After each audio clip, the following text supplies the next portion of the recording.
Hello friends, I have joined in a tin can collab with Gina from Perfectly Imperfect Junk Journals, and this is my second video on my cans.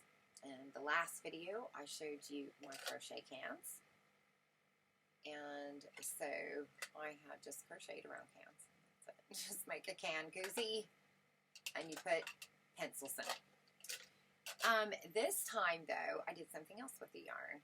So a while back, I'd made these. I've made these before. This is actually a project I made like last year.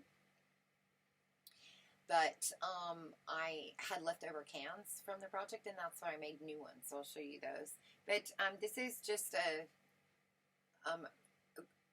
single chain crochet. I'm just chained and wrapped it around the can, and then, kind of, it wasn't necessarily Valentine-y, but it kind of looks that way. But I didn't want it to scream Valentine's. I just liked the colors, the way it looked.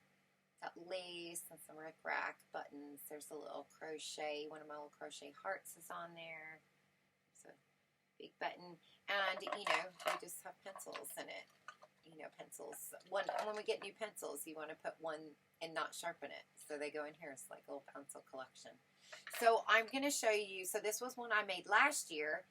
And then I made some here for this thing because I had a few of the cans. Here's one of them. I still had this one left. But I didn't want to do anything on it because I wanted to show you how it looks before you decorate it. So, and how I did it. You can also add a little handle. So I'll show you how that ends up looking. So how I do, just kind of scrub down my cans with a little scour or sandpaper, whatever you want. Sand it down a little. You can use the scouring part of a dish sponge if it's dry, and it will scrape the can, okay?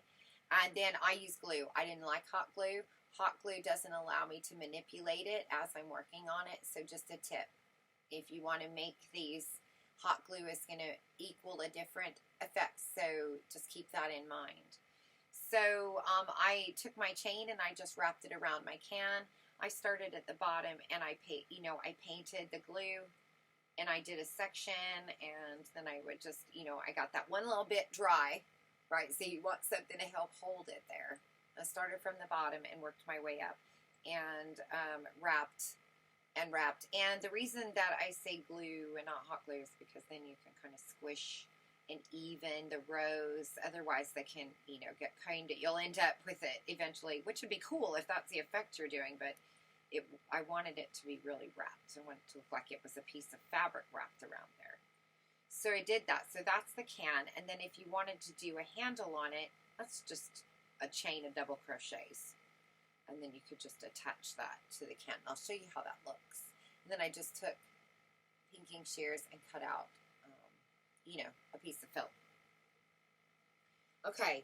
So here's one that has the handle that I don't have everything. I'm not even sure if I'm going to do this one, but I did kind of like the red and the love. I had already put buttons on it last year. I was doing a kind of Valentine-y thing. I make these.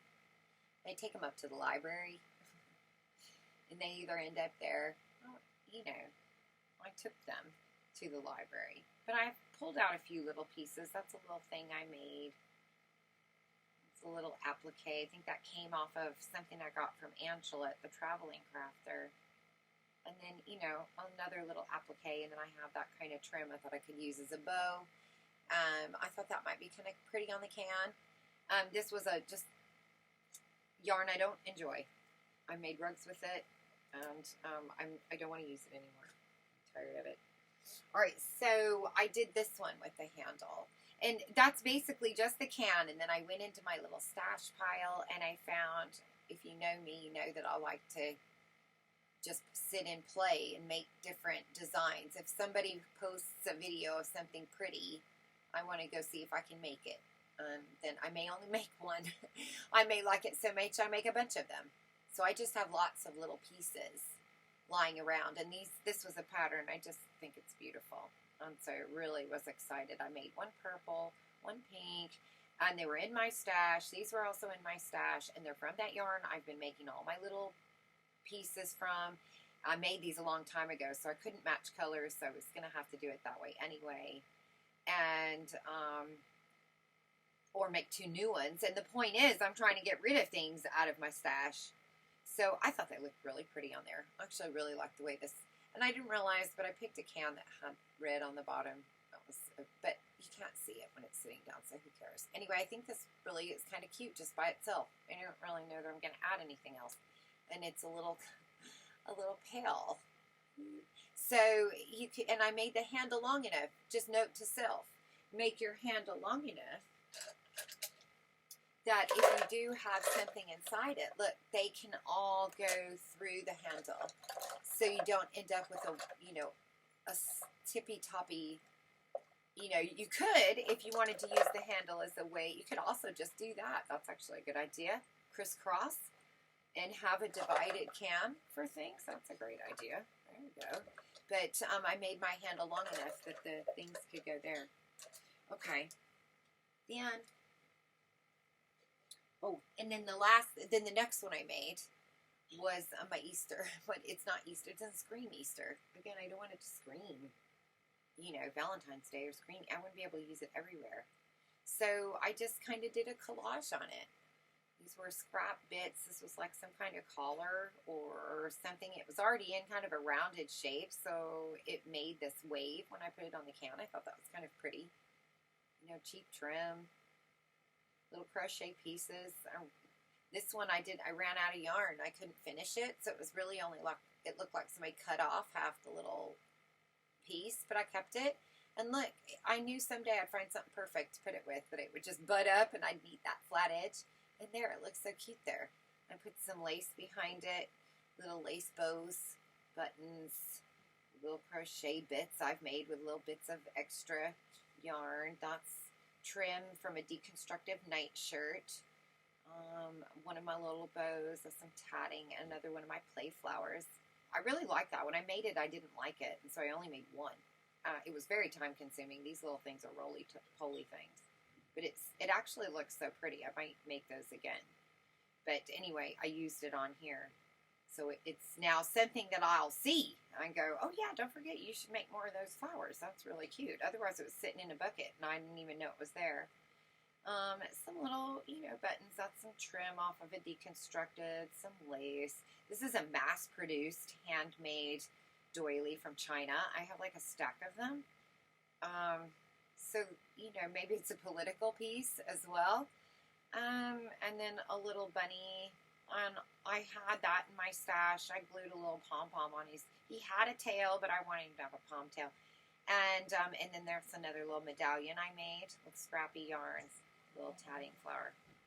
And what was really funny, that's a little butterfly, bunch.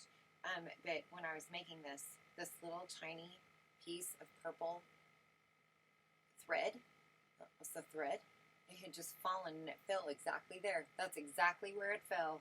And I said, oh look, the bunny has an eye. So I just got out my glue and I just glued it right down.